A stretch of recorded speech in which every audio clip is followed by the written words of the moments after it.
Hello everyone, welcome to study for life. आज हम डिस्कस करेंगे class 10th NCERT chapter life processes. तो चैप्टर की डिटेल में जाने से पहले सबसे पहले हम ये समझते हैं कि लाइफ एक्चुअली है क्या।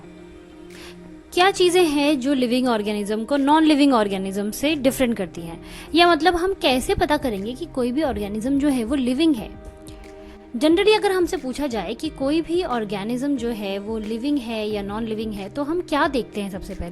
सबसे पहली चीज हम देखते हैं कि वो ऑर्गेनिज्म किसी तरह से कोई लाइफ एक्टिविटी शो कर रहा है या नहीं।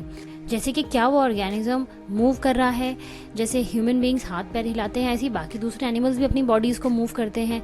क्या वो किसी तरह का मूवमेंट शो कर रहा है या नहीं, हम ये देखते हैं। तो सबसे पहली चीज जो अगर हम डिफाइन करना चाहें लिविंग ऑर्गेनिजम्स को, तो सबसे पहली चीज जो हम देखेंगे वो होता है मूवमेंट।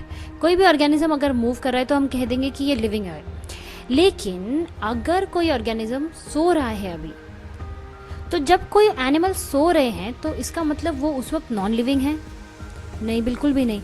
तो उस वक्त हम कैसे पता करेंगे कि कोई ऑर्गेनिज्म लिविंग है या नहीं? तो सिंपल सा आइडिया हमारे दिमाग में आता है कि हम देख सकते हैं कि वो ब्रीद कर रहे हैं कि नहीं। मतलब उन ऑर्गेनिजम्स में रेस्पिरेशन हो रहा है या नहीं, हम इजीली देख सकते हैं क्योंकि बॉडी मूव करती है रेस्पिरेशन के लिए, तो हम इजीली देख सकते हैं कि ये लिविंग ऑर्गेनिज्म है। लेकिन व्हाट अबाउट प्लांट्स? अब प्लांट्स तो ब्रीद करते हुए मूव नहीं करते, तो हमें कैसे पता चलेगा कि प्लांट्स लिविंग है या नॉन लिविंग है? इसका मतलब रेस्पिरेशन भी जो है वो कम्प्लीटली डिफाइन नहीं करता है लाइफ को। तो अब कौन सी ऐसी चीज है जिससे हमें पता लग सकता है कि कोई भी ऑर्गेनिज्म लिविंग है? तो तब फिर बात आती है कुछ ऐसे मूवमेंट्स की जो हमें नहीं दिख रहे हैं। मतलब प्लांट्स रेस्पायर कर रहे हैं लेकिन हमें दिखता नहीं है, लेकिन इसका मतलब ये नहीं कि वो नॉन लिविंग है, वो लिविंग है। तो इसका मतलब देयर आर सम मूवमेंट्स जो कि आंखों से दिख नहीं रहे हैं, लेकिन फिर भी कुछ मूवमेंट्स एनिमल या ऑर्गेनिज्म के अंदर हो रहा है। इस मूवमेंट्स को हम कह सकते हैं मॉलिक्यूलर मूवमेंट्स।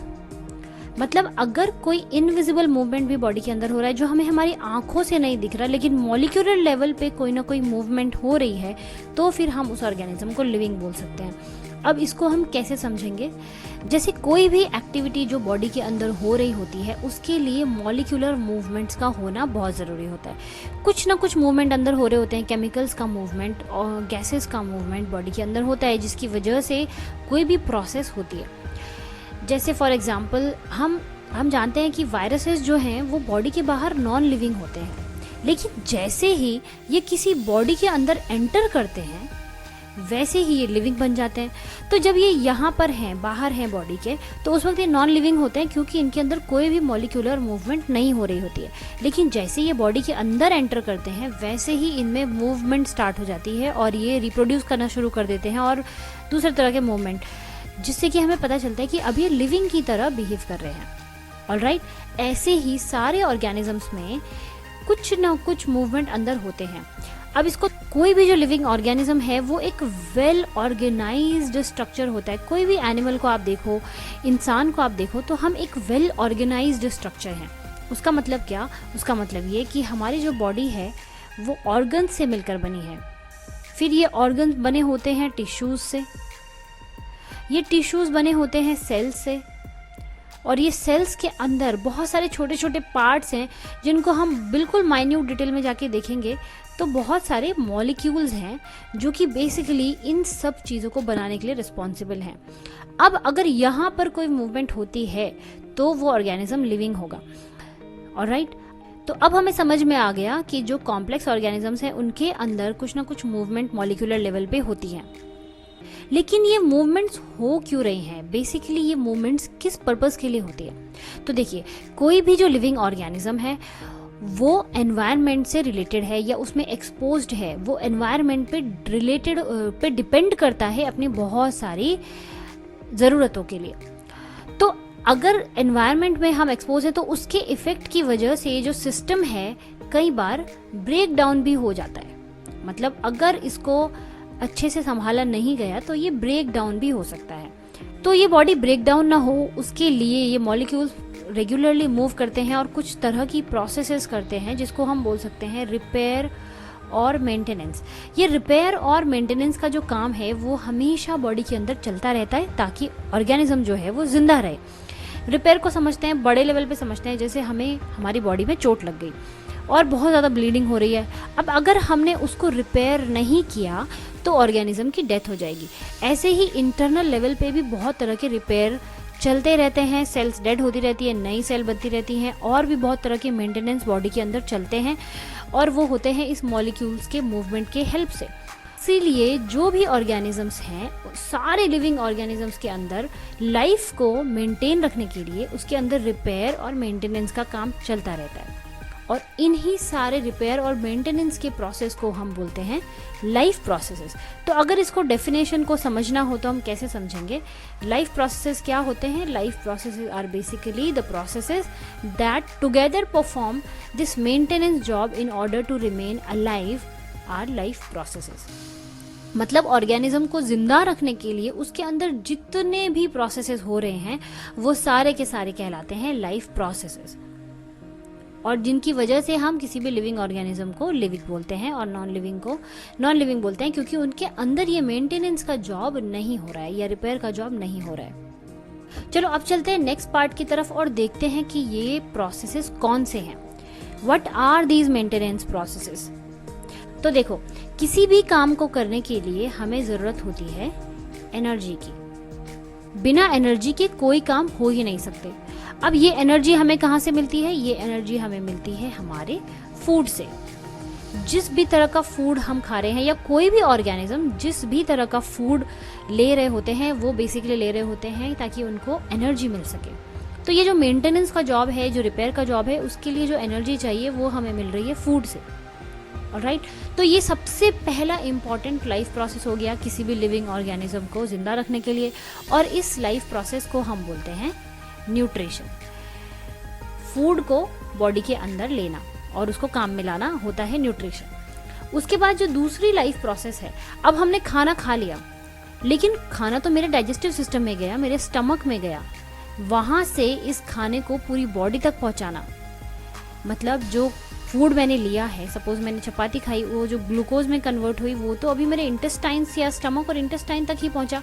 यहाँ से मुझे उसको पूरी बॉडी में ट्रांसफ़र करना है, तो उसके लिए हमें एक सिस्टम की ज़रूरत पड़ती है और एक प्रोसेस की ज़रूरत पड़ती है जिसका काम है इस फूड को पूरे बॉडी तक पहुँचाना ताकि हर एक सेल को वो फूड मिल सके। तो बेसिकली जो ये फूड हम खा रहे हैं ये डाइजेस्टिव सिस्टम में पहुंचकर यहाँ से फिर जाता है हर एक सेल के पास ताकि उसको वो एनर्जी मिल सके। बेसिकली काम कौन कर रहे हैं? सेल्स कर रहे हैं, तो उनको उस एनर्जी की ज़रूरत है। अब ये जो प्रोसेस है, ये जो डाइजेस्टेड फूड है, ये पूरी बॉडी के सेल्स को मिल रहा है, इस प्रोसेस को हम कहते हैं ट्रांसपोर्टेशन। अब अगर हमने खाना खा लिया लेकिन वो हमारे बॉडी के सेल्स तक नहीं पहुंचा तो उसका कोई फायदा ही नहीं होगा, इसलिए ये भी एक बहुत इंपॉर्टेंट लाइफ प्रोसेस है। तो न्यूट्रिशन के बाद दूसरा जो इंपॉर्टेंट लाइफ प्रोसेस है वो है ट्रांसपोर्टेशन। और अब उसके बाद क्या होता है? अब सारे सेल्स को फूड मिल गया, सारे सेल के पास फूड आ गया, लेकिन फूड अपने आप में एनर्जी नहीं है। इस फूड को हमें कन्वर्ट करना पड़ेगा एनर्जी में, और जो प्रोसेस इस फूड को एनर्जी में कन्वर्ट करने के लिए लगती है उसको हम कहते हैं रेस्पिरेशन, जिसमें कि फूड को एनर्जी में कन्वर्ट किया जाता है ताकि बॉडी के हर सेल को वो एनर्जी मिल सके। अब हमने खाना खा लिया, वो फूड हमारे बॉडी के सेल्स तक पहुंच गया, वो सेल्स ने उसको ब्रेक डाउन करके उससे एनर्जी रिलीज कर ली। उसके बाद क्या होता है? इन सारे प्रोसेसेस में बॉडी में कुछ ना कुछ वेस्ट मटेरियल प्रोड्यूस होता है जो कि इन केमिकल प्रोसेसेस का एक बाय प्रोडक्ट होता है। अब ये जो बाय प्रोडक्ट हैं ये बॉडी के लिए यूजलेस हैं और इसको हम कह सकते हैं वेस्ट मटेरियल। ये वेस्ट मटेरियल को अब बॉडी से बाहर निकालना भी बहुत ज़रूरी है। तो उसके लिए हमारे पास एक दूसरा प्रोसेस होता है जिसको हम कहते हैं एक्सक्रीशन, जो कि एक और बहुत इम्पॉर्टेंट लाइफ प्रोसेस है। अब इस वेस्ट को बॉडी से बाहर निकालना इसलिए इम्पॉर्टेंट है क्योंकि ये सिर्फ यूजलेस नहीं है बल्कि ये टॉक्सिक भी है। अगर इसको बॉडी से बाहर नहीं निकाला जाए तो ये बॉडी को हार्म भी कर सकता है और उससे एनिमल की डेथ भी हो सकती है। ये 4 प्रोसेसेस जिनके बारे में हमने अभी डिस्कस किया, ये हैं इम्पॉर्टेंट लाइफ प्रोसेसेस जिनके बगैर ऑर्गेनिजम्स का जिंदा रहना मुश्किल होता है, जिसमें सबसे पहला था न्यूट्रिशन, उसके बाद होता है ट्रांसपोर्टेशन, देन वो फूड का ब्रेक डाउन करके एनर्जी रिलीज करना, दैट इज रेस्पिरेशन, और फाइनली जब सारे प्रोसेसेस हो जाते हैं तो उनमें से जो भी वेस्ट बचता है उसको बॉडी से बाहर निकालना, वो होता है एक्सक्रीशन। तो ये 4 जो हैं बहुत इंपॉर्टेंट लाइफ प्रोसेसेस हैं। इसके अलावा अब आप बोलोगे कि बहुत सारी और भी एक्टिविटीज़ हैं जो बॉडी के अंदर होती हैं, तो क्या वो इम्पॉर्टेंट नहीं है? देखो, अभी हम बात कर रहे हैं लिविंग ऑर्गेनिजम्स को मेंटेन रखने की, मतलब लाइफ को सस्टेन रखने के लिए ये 4 सबसे इम्पॉर्टेंट चीज़ें हैं। अगर इनमें से एक भी मिस हो जाता है या नहीं हो रहा होता है तो ऑर्गेनिज्म का लिविंग होना पॉसिबल नहीं होता। बाकी जो एक्टिविटीज़ हैं वो भी बहुत ज़रूरी हैं, बहुत इंपॉर्टेंट प्रोसेसेस होती हैं, लेकिन अगर वो नहीं भी हों तो भी एनिमल जो है वो कुछ टाइम के लिए ज़िंदा रह सकता है, लेकिन इन प्रोसेसेस के बगैर ज़िंदा नहीं रह सकता। अब ये 4 प्रोसेसेस को हम इस चैप्टर में 1 बाय 1 डिटेल में समझेंगे। सबसे पहले हम डिस्कस करेंगे न्यूट्रिशन के बारे में अपने नेक्स्ट वीडियो में। तो इस वीडियो को लाइक ज़रूर करें और चैनल को सब्सक्राइब करना बिल्कुल भी ना भूलें। ऑलराइट, मिलते हैं नेक्स्ट वीडियो में न्यूट्रिशन के साथ। तब तक के लिए टेक केयर।